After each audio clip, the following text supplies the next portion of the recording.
Hi guys, this is the last video for our class and I'm sad about it and I'm happy about it for you guys, but I'm sad to let you go. This week I just wanted to share something with you about Harry Potter and childhood literacy. I wanted you to see just how important books like this really are for our children. Um, and us as well as adults. I still feel like I need these books. And I don't think that if you've read them, once you've read the entire series, if you haven't already, I'm pretty sure that you'll feel the same way too. Typically, when mania hits Kid World, it's like a toy or something that they're begging their parents to buy, or like some Beanie Babies craze, or, or Beanie Babies like craze, or whatever it is. Rarely do we ever get the chance to see a craze over a book series like this. J.K. Rowling has literally changed the entire landscape of childhood conversation and childhood pastime with Harry Potter. Um, this series has sold over 500 million copies worldwide. These are books that I read as a college student to see what all the fuss was about. I was just curious as to why everybody was so obsessed with Harry Potter, and I hadn't even decided to be a writer at that point. I definitely hadn't decided to be a children's author at that point. Um, and I know that one day my son will be reading these very same books. And the only thing that I will envy is that I didn't get to grow up with this series the way that he will. But at least I get to experience that through him.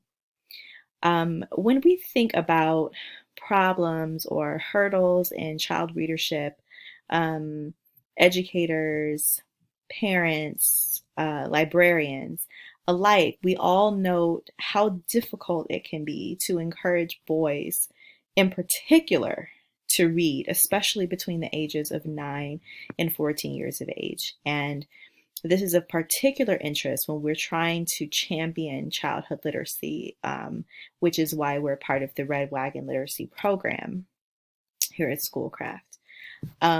Boys have been known as reluctant readers. Typically, boys do not want to read about female protagonists, while girls tend to not be swayed either way if there's a male protagonist or a female protagonist. The gender of the protagonist is not something that will sway um, younger girls when they're reading. In fact, boys can be deterred by a female author, which is why this author in particular writes under J.K. Rowling, a masculine sounding pen name, because even women's names are found to be less appealing to the target audience of young boys. So Harry Potter has changed all of this dramatically, because we see a female author writing for a general audience, but also speaking particularly to a young male audience, and very successfully at that. We know that the Harry Potter series is wildly popular. I mean, J.K. Rowling is the first person on earth to earn $1 billion by writing books, okay? um, but and children's books at that. But what has this meant for shaping young readers? So research finds that 59% of children feel that Harry Potter books have helped them to improve their reading skills. Nearly half said that Rowling series made them want to read more books. And that's a wonderful thing, that it makes them want to discover the joy of reading other titles. 84% of teachers have said that Harry Potter has had a positive impact on children's reading abilities. Two-thirds of teachers told how Potter had helped to turn non-reading pupils into readers, which is one of the most difficult things to do. There is a professor at Wharton. His name is Adam Grant, and he actually cites research which found that reading Harry Potter could improve children's attitudes towards marginalized groups. So remember, we had our section on Harry Potter and race and social class, and then what the greater implications of that is. As you learn about muggles and how they're looked down upon wizards, you actually generalize that to other groups and say, maybe we should not stereotype people in this way. Maybe we should not discriminate against them based upon something that they have no control over whatsoever.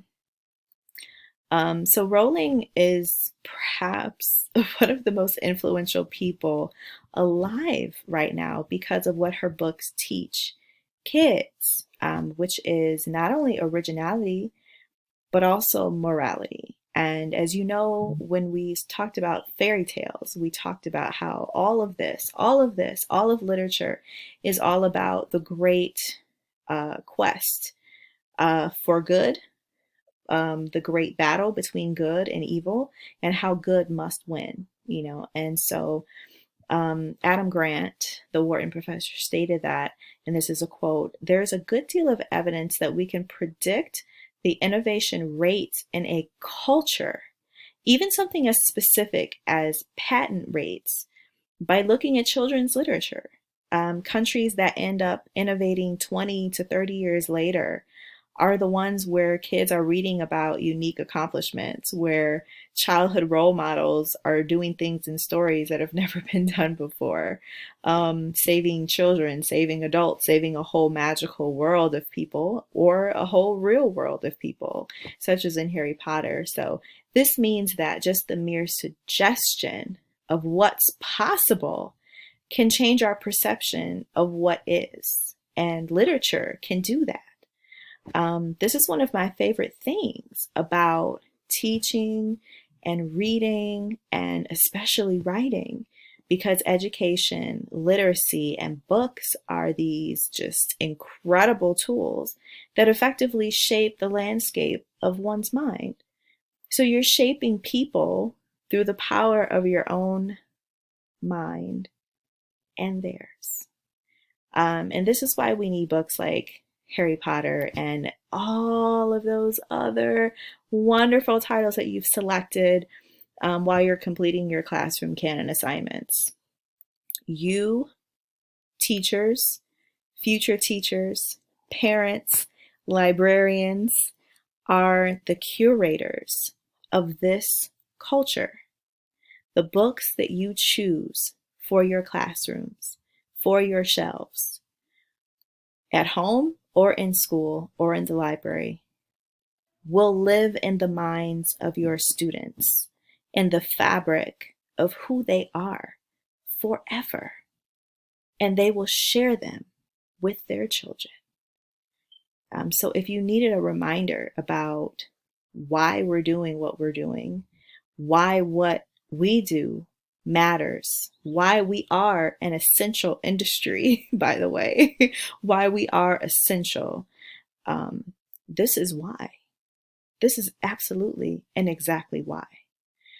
So I really hope that you've enjoyed everything that we've said about Harry Potter. I hope that you've enjoyed just reading about it. The articles that I posted for you this week are very cool. I think that they will really kind of open your mind up to beyond the walls of the proverbial walls of our classroom, now that we're no longer in a traditional classroom, so that you can kind of see just how big literature can be outside of a classroom. Because that's when it really starts. The change starts in the classroom, but then children take that home with them. And so that's something special about books, is that children can take that home with them, and then it becomes a part of their home life. It becomes a part of their free time. It becomes a part of their dreams at night. It becomes something that they discuss in conversation with parents, with friends.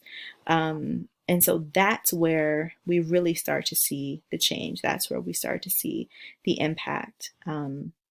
So I hope that you've enjoyed this last segment on Harry Potter, and this last segment in our class. And like I said, we could do a whole class about Harry Potter.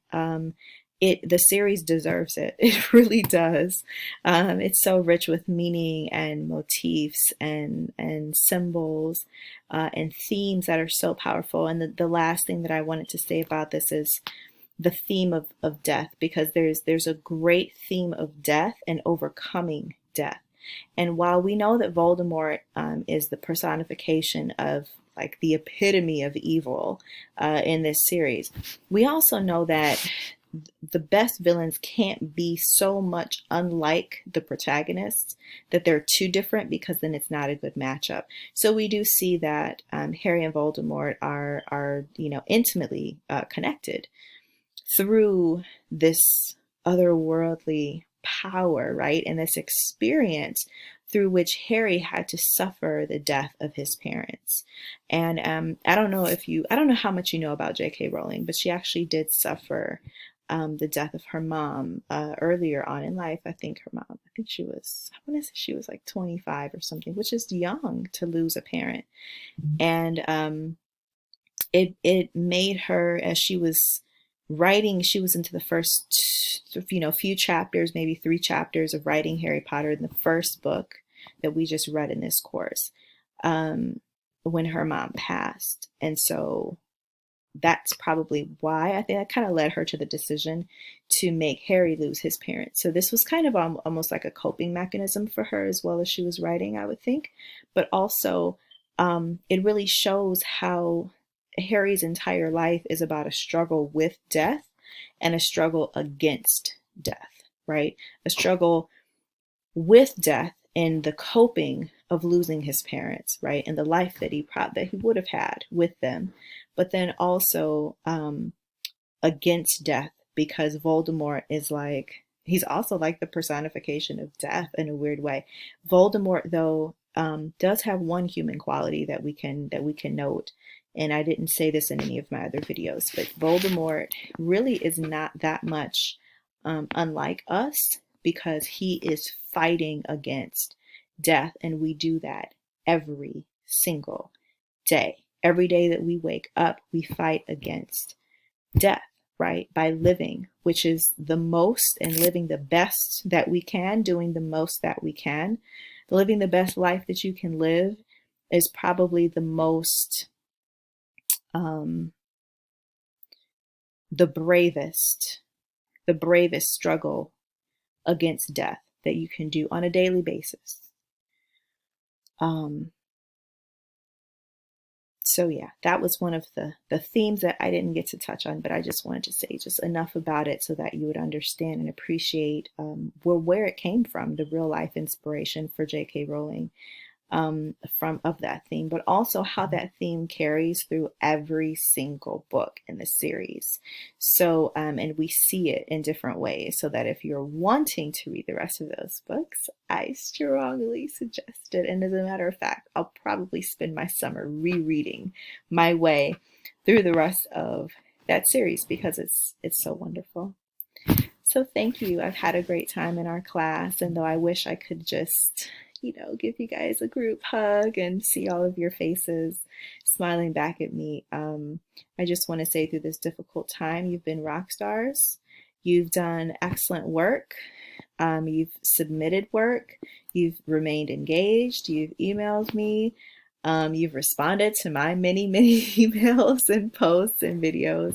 And I just appreciate this. And I couldn't think of a group of people. I wouldn't want to go through this situation ever again, but I can't imagine not having just such awesome students to go through something like this with. So we are all in this together, and hopefully we will see each other on campus one day soon. In any case, for now, it's farewell, and I hope you have a wonderful summer. Bye.